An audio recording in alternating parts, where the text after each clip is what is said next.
in Hillsborough County. Our government is a government of laws, not a government of men.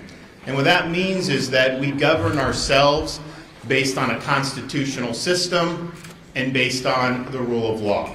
But yet we've seen across this country over the last few years, individual prosecutors take it upon themselves to determine which laws they like and will enforce and which laws they don't like and then don't enforce. And the results of this in cities like Los Angeles and San Francisco have been catastrophic. You could go in San Francisco and steal a certain amount of merchandise, and you just would, by definition, not be prosecuted. That has undermined public safety. It has really hurt these communities and has been devastating to the rule of law. So as I saw that happening across the country earlier this year, I asked my staff in my office to look around the state of Florida and to make sure that that was not going to happen here, where you would have individual prosecutors nullify laws that were enacted by the people's representatives. They spoke with law enforcement throughout the state, they spoke with line prosecutors throughout the state, and it all came back to this area here at the 13th Judicial Circuit in Hillsborough County. And the response that we got was a lot of frustration on the part of law enforcement for criminals being let go and crimes not being prosecuted. And so we looked into it and we compiled a lot of the record. And I can tell you it's been a very, very troubling record. So the prosecutor, state attorney for this judicial circuit, Andrew Warren, has put himself publicly above the law. In June of 2021, he signed a letter saying that he would not enforce any prohibitions on sex change operations for minors. And that's a debate that we're having mostly administratively and through medical licensing in Florida, but other states have enacted penalties on the people that would perform those, which are really disfiguring these young kids. And he said it doesn't matter what the legislature does in the state of Florida, he's going to exercise a veto over that. He's also instituted policies of, quote, presumptive non-enforcement. And this involves an array of different things, and you'll probably hear Sheriff Chronister and some of the other law enforcement officers talk about it, but that is not consistent with the role of a prosecutor. Yes, you can exercise discretion in an individual case, but that discretion has to be individualized and case specific. You can't just say you're not going to do certain offenses. And then most recently, after the Dobbs decision was rendered by the U.S. Supreme Court, he signed a letter saying he would not enforce any laws relating to protecting the right to life in the state of Florida. And mind you, we have had prohibition on third trimester abortions for a long time. We've had prohibitions on partial birth abortions for a long time. And then most recently, the legislature enacted and I signed protections for unborn babies at 3.5 months.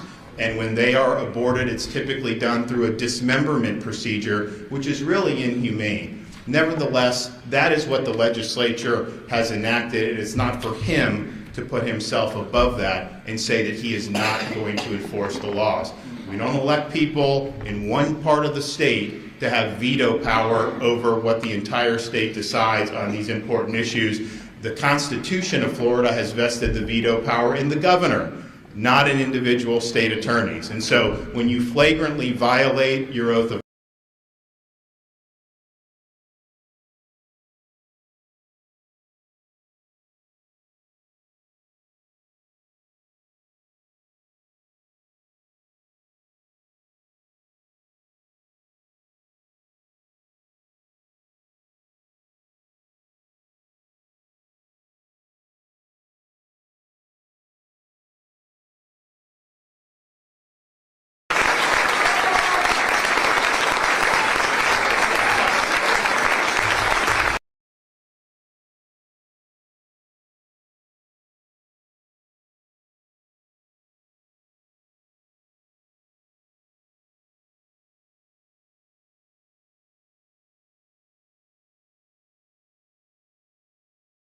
that our laws are enforced and that no individual prosecutor puts himself above the law. And I can tell you the states and the localities that have allowed this to happen, they are ruining the day. You want to know why some people are moving to Florida? Because their communities are no longer safe thanks to prosecutors that think they know better than the people's representatives, and they get to pick and choose which laws that they are enforcing. So this was something that had a lot of input around the state. This is something that I think is a very, very important issue across our country, that this movement would be allowed to take hold, where you basically elevate your own personal conception of, quote, social justice over what the law requires of you. And I would note, those who say this represents social justice, look at San Francisco. They had to recall this prosecutor who was put in, funded by people like George Soros, saying he's not going to prosecute. They did the recall election.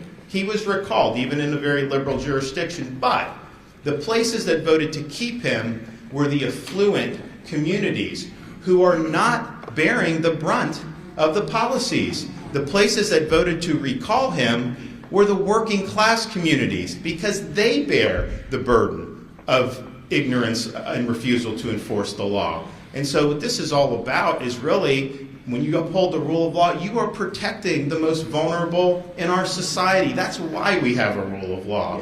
And so I think today's action is obviously warranted. I know that there'll potentially be some Florida Senate could potentially see this depending on how things are going out, but I just think that to take a position that you have veto power over the laws of this state is untenable, and I think it warrants the suspension and eventual removal of office. And so we're happy to be here with a number of people in law enforcement, and so I want to thank my friend and the sheriff here, Chad Chronister in Hillsborough County, and I'm going to have him come up and say a few things.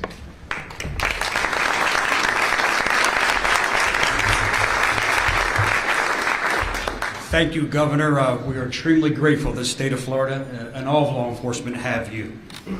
Each day I wake up, I leave my family, and I go to work with purpose and pride to uphold my oath of office and keep everyone in Hillsborough County safe. And the nearly 4,000 employees here at the Hillsborough County Sheriff's Office share these same values. We put our lives on the line for complete strangers. We are resolved to apprehend the criminals who prey on law-abiding citizens in our community. It's our duty, and we trust that our criminal justice system, the state attorney, public defender, and courts will fairly adjudicate the circumstances and hold those who are guilty accountable. Like law enforcement throughout the county, our criminal justice partners also take an oath to uphold the Constitution, the duly enacted laws of this state, and to be the voice for victims and the protectors of public interest. The governor's suspension of State Attorney Warren is not political to me. It's about law and order. It's about ensuring our loved ones are safe. It's about the victims and their voices. There aren't Republican and Democratic victims, just victims. They matter, and they should be heard. Over the last several years, State Attorney Warren has acted as an adjudicator of all, as if some type of supreme authority, by reducing charges, dropping cases, and single-handedly determining what crimes will be legal or illegal in our county. Ask yourself, aren't these the decisions for the courts or a jury of our peers? One of the more egregious examples occurred in September and involved a suspect who, after shooting someone, then opened fires on a residence where that victim sought refuge and protection.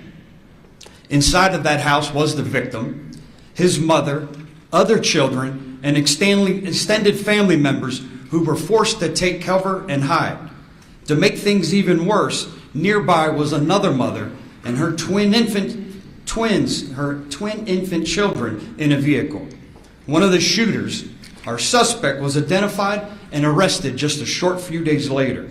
After being released from jail, he was caught and arrested for committing another burglary, and while in jail, the state attorney's office no-files charges on the shooting and the separate burglary charge. Earlier this year, this very same suspect was again arrested for carrying a concealed firearm, and just last week, arrested for the second time on charges of carrying a concealed firearm. My point is, like too many cases, why was this violent offender not held responsible for the original shooting? The state attorney's office explanation to our detective is the depositions would have been too lengthy and complicated. To add a little more context, the suspect, who faced no accountability for the shooting, we believe has gang affiliation and involvement in an unsolved homicide. One of the victims in this case, the mother, is extremely angry and frustrated with State Attorney Warren, feeling as though her status as a victim doesn't matter and the state attorney simply does not care. The victim wanted to be here today to tell her story herself, but has to work in order to provide for her family. The victim has lived in a motel since this shooting because she's too frightened to return to that home. Even in the face of this adversity, law enforcement continues to report for duty and uphold their obligation.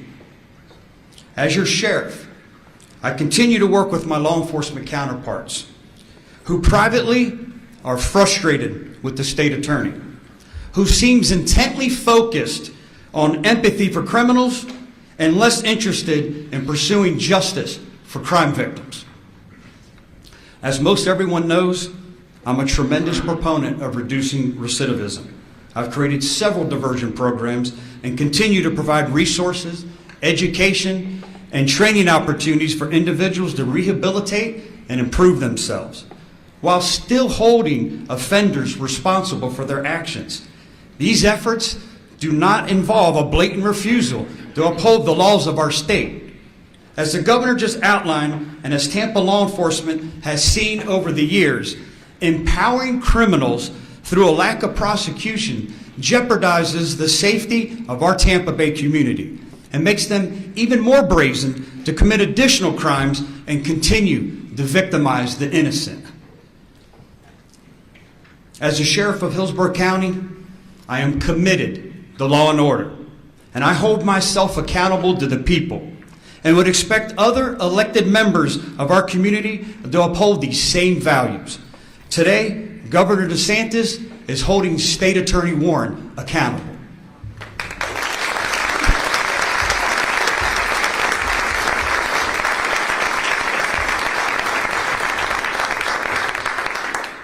Okay, another one of our great sheriffs that many of you know, Polk County Sheriff Grady Judd.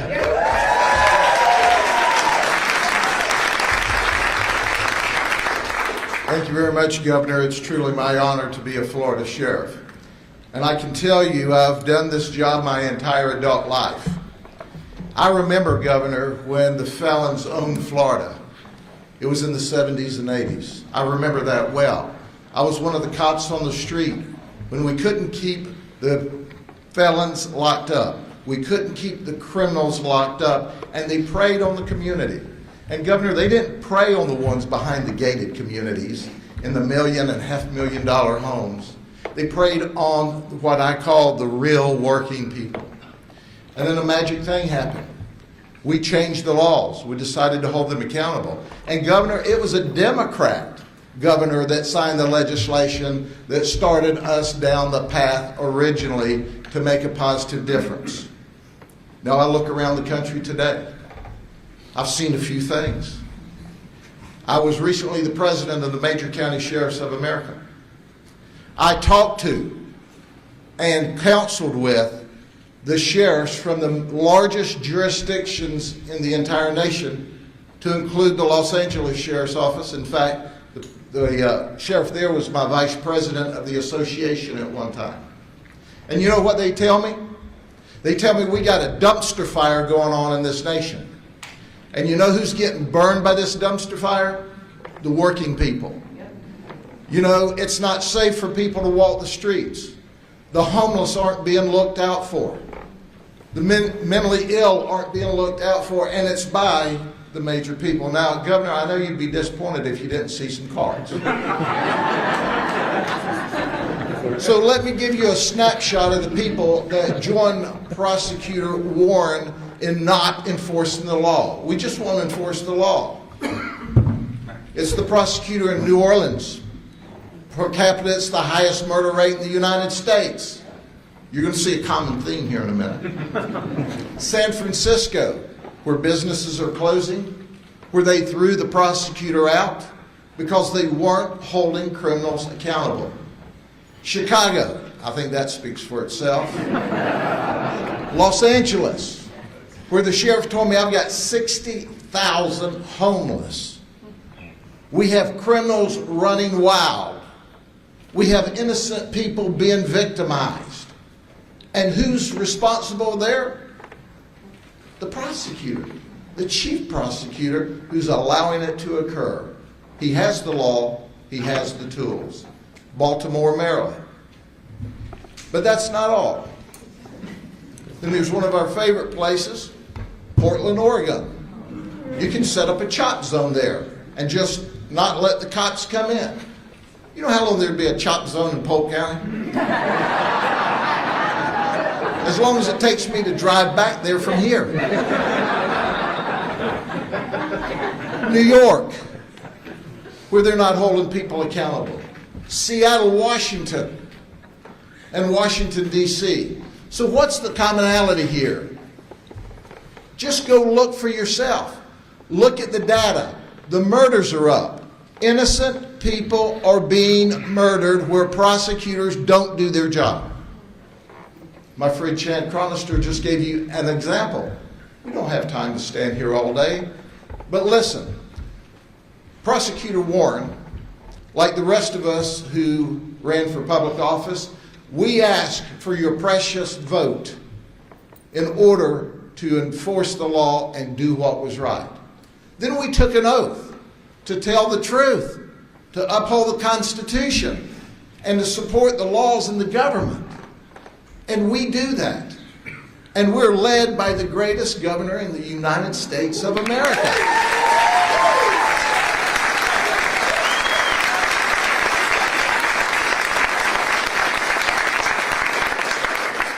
But there are some, and it's the elected prosecutors that signed the papers that said they wouldn't prosecute. Not we'll evaluate it case by case. We won't prosecute.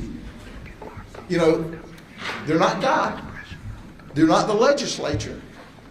So at the end of the day, ladies and gentlemen, this is about protecting the community we serve. This is about keeping people safe. And when you look at the highest murder rates, when you look where the quality of life is lowest, you look at the prosecutor who does not support law enforcement, who does not do what's right.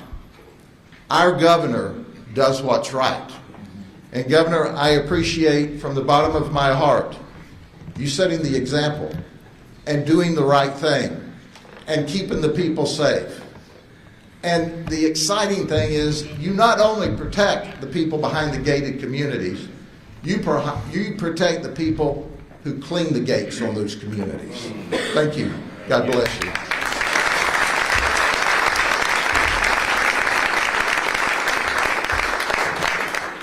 And now with the unenviable task of following Grady is Chris Nacco from Pasco County.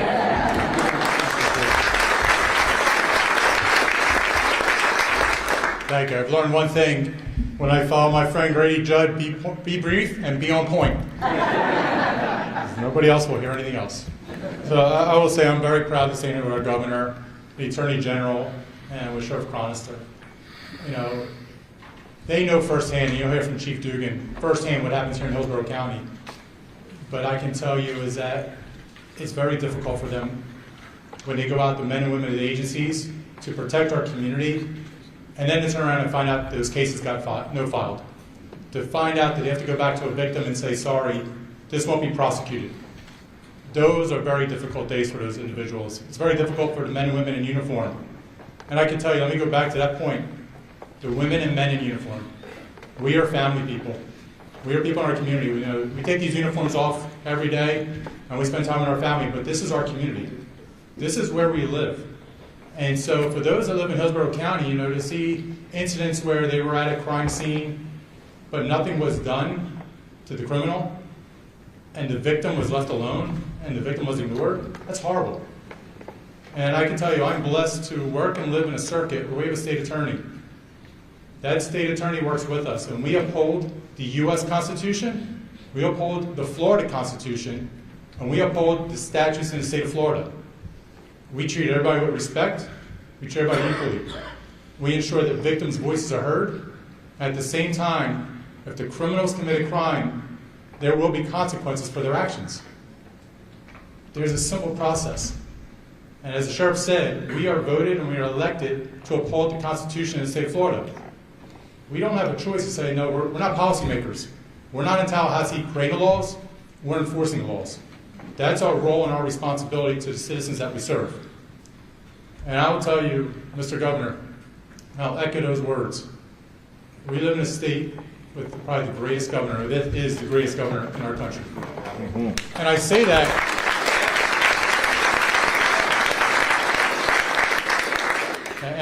because I'm not a native Floridian.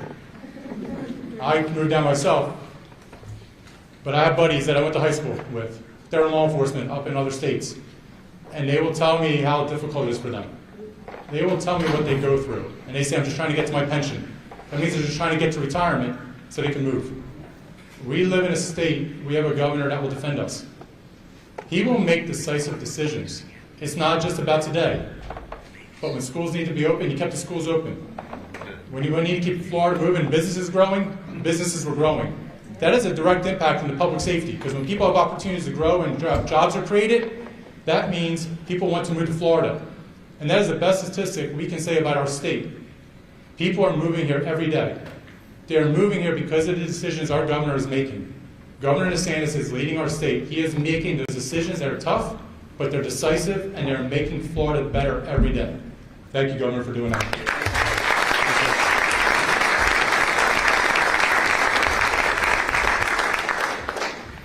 All right, well, we're rolling with a Tampa Bay Law Enforcement Hall of Fame with now our Attorney General from here in Hillsborough County, Ashley Moody.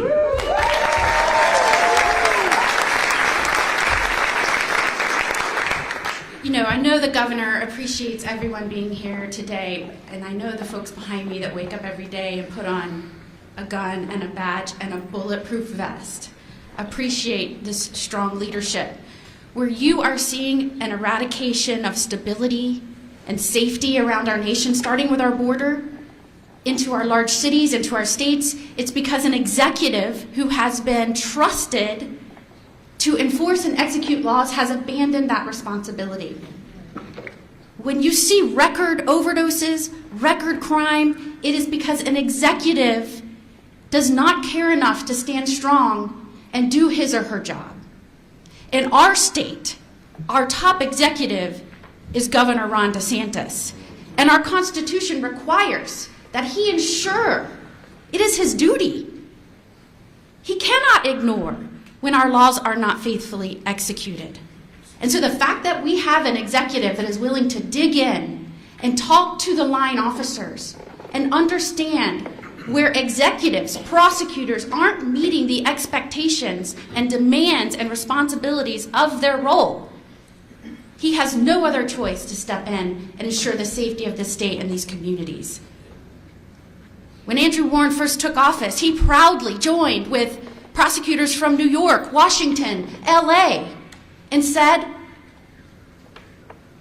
I will not enforce and be tough on crime. Proudly, I will not be tough on crime. And thereafter, we saw repeatedly his refusal, his outright statements. I will not enforce this law. I will not enforce that law. I will not do this.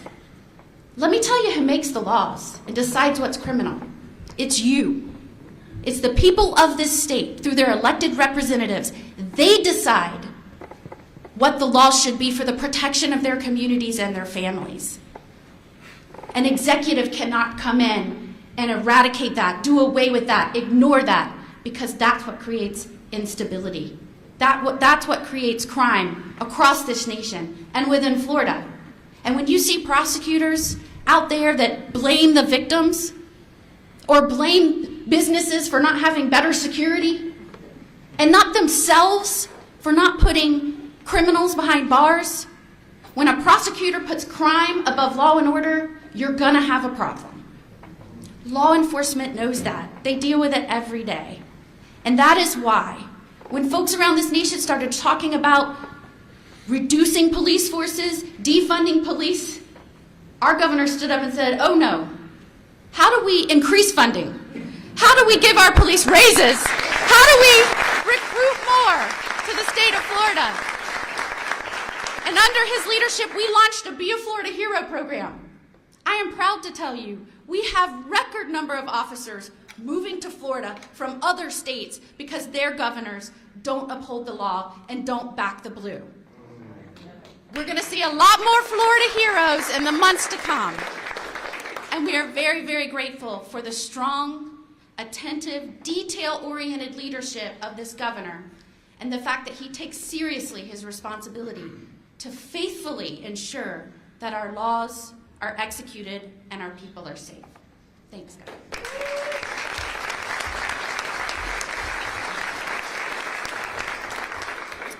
Okay, former chief of police here in Tampa, Brian Dugan. Thank you. When it comes to Sheriff Chronister, Sheriff Judd, Naco, and our good governor, clearly I drew the short straw when it came to good looks and hair. But thank you for having me here. Governor, it's a bittersweet day, quite frankly. We should not be here. We should have had someone who did their job. The governor should not have had to come to Hillsborough County and clean up our mess. And that's really what it comes down to. And I appreciate the fact and admire the fact that you have the intestinal fortitude to stand here and do this. And this is a governor who's not afraid to stand alone in the storm. And I will always stand by you.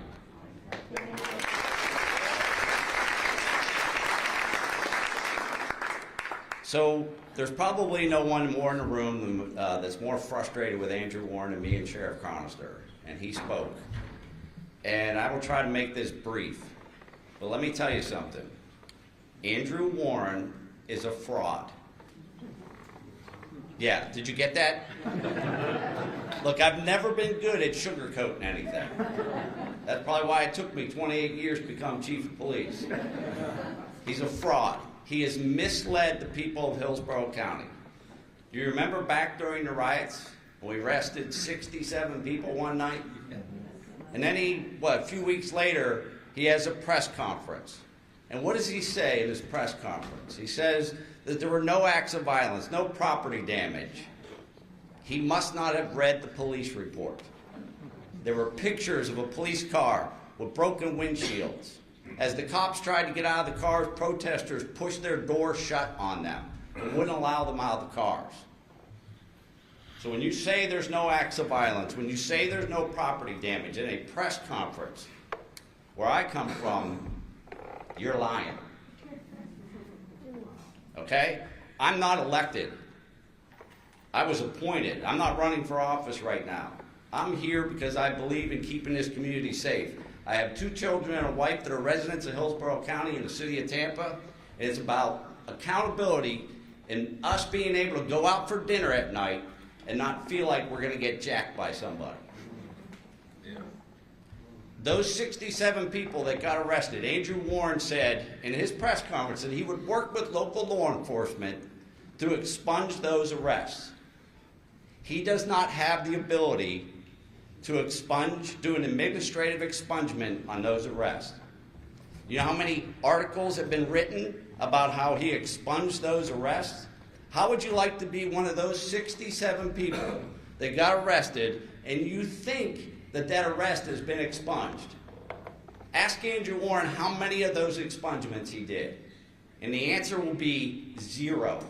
Not a single arrest has been expunged. He has misled our community, and it's time that our governor stepped in. And like I said, this is a terrible day that our governor had to come and clean up our mess.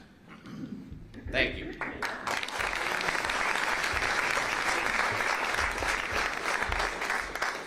Okay, now we have Representative Mike Beltran from the Florida House. Well, thank you, Governor, and thank you, everyone, for being here. These are some really tough acts to follow, and I'm one of the few folks up on this stage who doesn't have a gun and a badge. And so, certainly, first of all, thanks to our law enforcement. But what I do have, I got a suit, I got a tie, and I got a rule book. And in that rule book is the Constitution. And the Constitution sets forth separation of powers. And separation of powers says that folks like me go out and get folks like you to vote for them to make the law. And when we do that, we send it to the governor, and he decides if it's a good law or a bad law. And sometimes he doesn't sign it, but he's signed all of my things, but had a pretty good track record, but he usually signs it. And then the folks behind me, their job is to enforce it. And then the courts,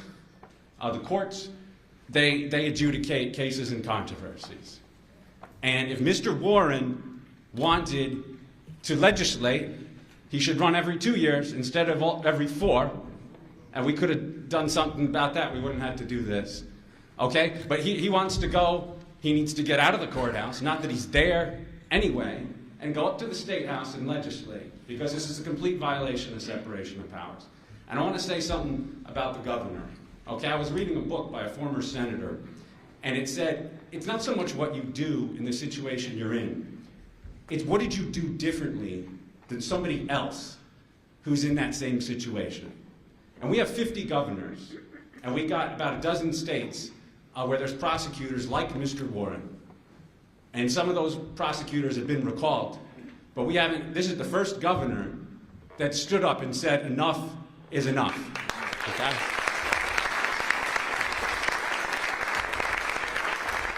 And our Attorney General has been a partner in the executive branch, and so is Sheriff Chronister and Sheriff Judd and Sheriff Nocco and the rest of my good friends behind me. But I want to talk about constitutional separation of powers. Let's look at the Constitution. Article 4 of the state Constitution, under which the governor has his powers.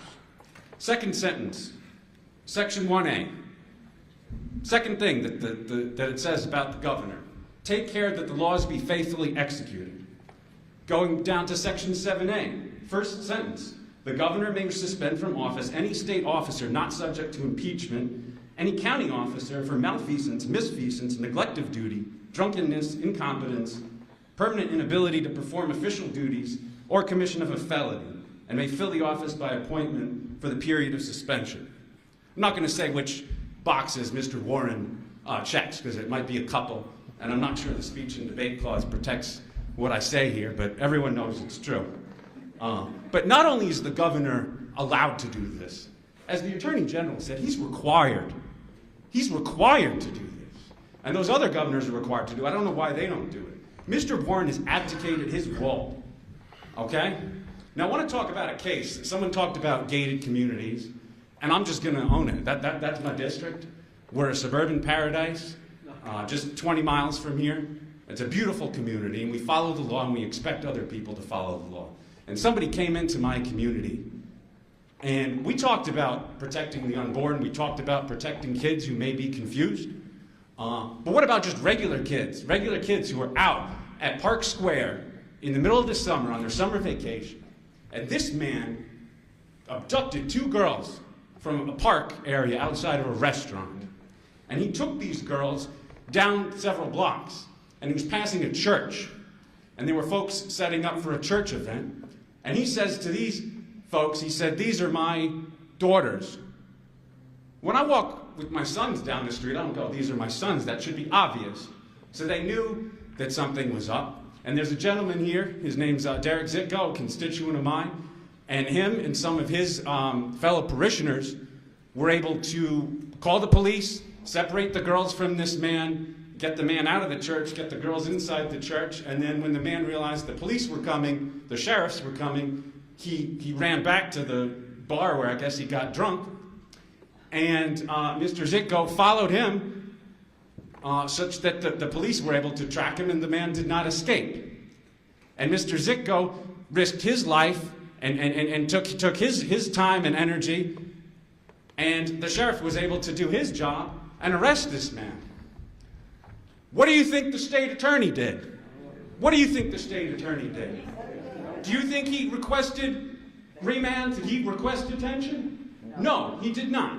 When I called him, I said, Mr. Warren, I texted him. I called, he didn't take my call. He doesn't take my calls. I text him so that there's a record. I texted him, and he said he had someone else call. He wasn't man enough to call me back. He had someone else call me back. He's the conservative handler at the office. Very nice guy. And he says, I can't give you the file. It's a pending investigation. So I said to my aunt, I said, go down to the courthouse, pull the tape.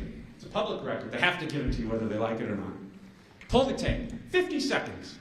50 seconds. No request for bond. No request for detention. $100,000 bond. The man easily meets the bond and escapes.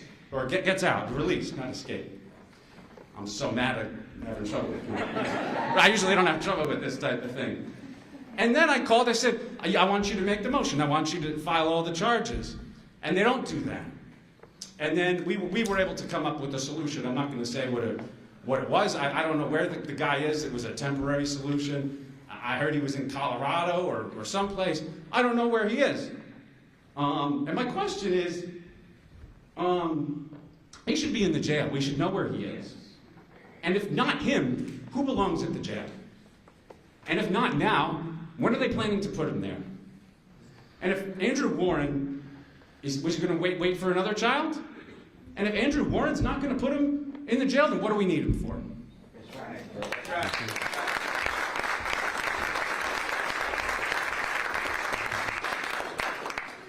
So I want to thank everybody for coming in and providing some insight. Obviously, when you do a suspension, that's part of it, but then you also have to name a replacement. And so I'm happy to be able to do that today. And she's here with us, and it's Judge Susan Lopez, who currently serves as a county judge here in Hillsborough County and has extensive experience as a prosecutor. And she has deep ties to this community. She did serve 15 years in the office in the 13th Judicial Circuit, and I think she understands the role of the state attorney is to apply the law and enforce the law, not pick and choose which laws you like and which laws you don't like. Okay, Judge, come on up. All right.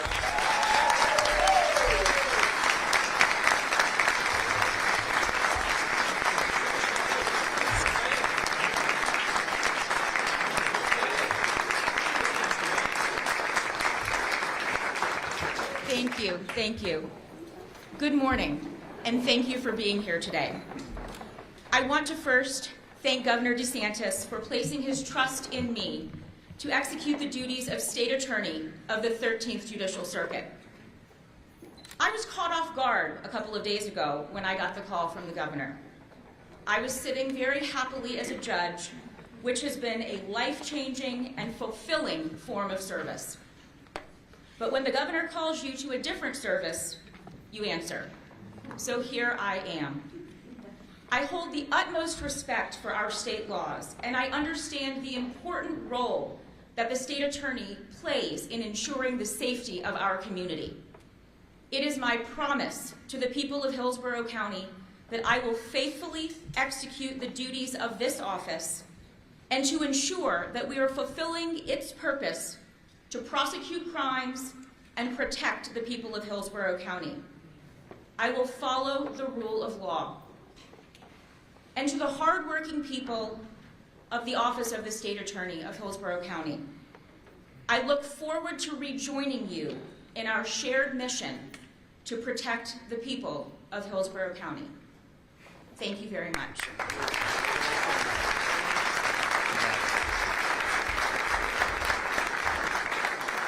Congratulations. And so we're, I think it is true, you don't want to have to be here, but we really believe that this is a law and order state. We are not going to back down from that 1 inch. We are not going to allow locally elected people to veto what our state has decreed through our legislative process. And so this is important. We've seen how this has impacted communities all across the country in a very negative way. And at the end of the day, when you take an oath to support and defend the Constitution, you must take care that our laws are faithfully executed, and that will start happening in Hillsborough County beginning today. Okay. You can ask on topic today? Okay. You've made your case. You have some powerful supporters behind you right now. But Andrew Warren was elected by the people of Hillsborough County not once but twice. So what do you say to people in the Well, the conduct that he has done has fell below the standard that's required in the Florida Constitution. When you're saying you're not going to enforce certain laws you don't like, that's a neglect of duty. That, quite frankly, is incompetence as defined in Florida law. And Florida courts have been very clear that saying you're just not going to enforce the law is by definition a dereliction of duty. And so what we're doing is just, as they said, I mean, in some respects, I'm here, I have to do this. I mean, that's my job to ensure that the laws are faithfully executed. And so we have that process in place for a reason, because I think the people that framed our most recent Constitution understood that you would need to have some accountability. And yes, I understand you have these processes, but quite frankly, we can go back and look at some of these elections and all the money that's coming in from people that do not live in Florida and are really trying to push an agenda on the people of Florida. And I don't think the people of Hillsborough County want to have an agenda that is basically woke, where you're deciding that your view of social justice means certain laws shouldn't be enforced. I don't think there's very many people that believe that is consistent with the rule of law. Yes, sir. Governor, yesterday we reported that there was an unattended ballot box in Broward County at the Broward SOE. Well, before I do that, is there anyone else on this topic? Governor, Yes. during your deliberations on this decision that you made, did at any time you have a discussion with Andrew Warren or ask him to explain himself? No, because I was looking at the actual facts that were provided to me. We were able to, my office consulted with a lot of people. This was a statewide review to make sure that we were not going down the road of San Francisco, Los Angeles. And like 95% of it was all right here in Hillsborough. Everything anyone said was right here. I didn't hear the same in Duval or Miami-Dade or any of that. It was all right here. And then to see these blanket statements like saying that you're not going to enforce a prohibition on giving minor a sex change operation. A 12-year-old boy can't go in and get a tattoo, but yet somehow, if the legislature were to say that you can't get a sex change operation, and then we have laws that have been enacted. And so he was the only one that was making those types of declarations. He was the only one signing his name to letters that basically said, to hell with the people of Florida, I'm going to do what I want. We take care that the laws are faithfully executed. Not every law on the books in Florida do I agree with. I mean, it is what it is. And yes, there's sometimes the legislature will put laws on my desk that I veto, and then it doesn't become law. They have the ability to override. They haven't done that yet. But that's just the way the system works. And for example, if it ever got to the point where I vetoed a piece of legislation and the legislature overrode it, I don't think that'll happen, but if it did, then I would be duty-bound to enforce that law. I can't just say, you know what, and throw a hissy fit and say, oh, I don't think it's good and I'm not going to enforce. That's not the way the law works. And so and if you look around the country, the root of a lot of the problems is that this idea has taken hold that you can be a law unto yourself as a prosecutor. That it doesn't really matter what the legislature does. If you believe that law conflicts with your idiosyncratic vision of, quote, social justice, then that gives you veto authority. And that is not how a constitutional system can operate. That is not how a rule of law can operate. And ultimately, you cannot have safe and strong communities if we're not having enforcement of the law. There's been criticism of Andrew Warren for a while from law enforcement officials, but what was it that led you to ultimately make this decision? Was it his sign-up letter regarding not prosecuting abortion cases last month? Well, so as I said, as these problems around the country were coming to a head, I asked my office earlier this year to do a survey of what's going on in Florida to see, because there's not every prosecutor is going to write on a sheet of paper, I'm not prosecuting, I'm going to ignore. I mean, that's a very egregious thing to do. But you will have sometimes policies which are de facto nullifications of the law. So they will say, well, you may be able to prosecute, but in circumstances that would never happen. So it required them to go and do a lot of different things. But yes, when you have the 2021 letter saying no matter what a state declares about protecting child welfare with respect, I mean, they use these euphemisms, but what it is they're literally chopping off the private parts of young kids.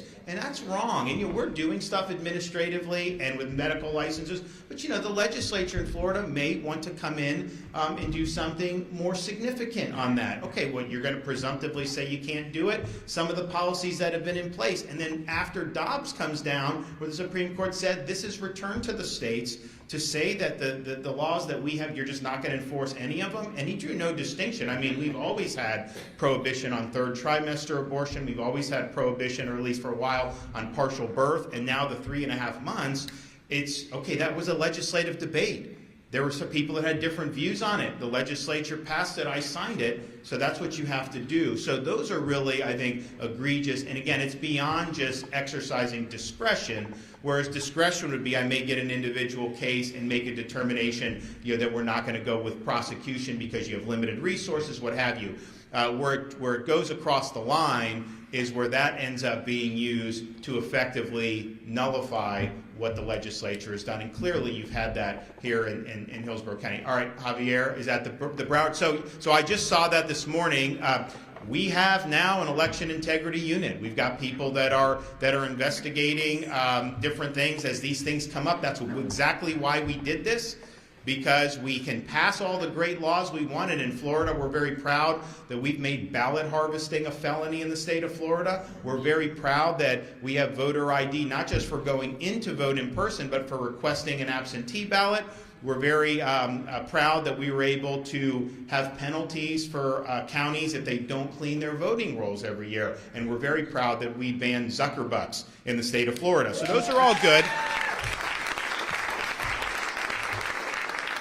Those are all great, but then the issue is okay, you can have that, but if then people violate it and then there's no accountability, then where does that leave us? And so that's why we asked the legislature to enact an election integrity unit in state government where we have investigators, we have law enforcement, we have the ability to work with the Attorney General's office, with our statewide prosecutor, to be able to hold people accountable if they're not following the law. So we have very clear rules. First of all, you cannot put drop boxes in the middle of the community in Florida anymore. We got rid of that. If someone wants to return an absentee ballot, they can drop it off at an election site, but wherever they're putting in a ballot needs to be monitored by an election official the whole time. And there's video coming out saying this thing's just sitting there with no monitoring. That obviously isn't consistent with the law. So we have in place the ability to investigate this stuff. That is being done, and we're going to make sure that our elections are done consistent with the laws of the state of Florida. And you look around the country, they've been doing these elections in different parts this year, and you have an election, and then you have votes coming in for days and days. People don't even know how many votes are out. It takes them forever to count. It's a very opaque process. We don't believe in that in Florida. We believe it's got to be transparent. We believe you count the votes and you declare a winner on election night. That's not that difficult to do. We're one of the biggest states and we're able to do it. Why can't some of these other states do it? So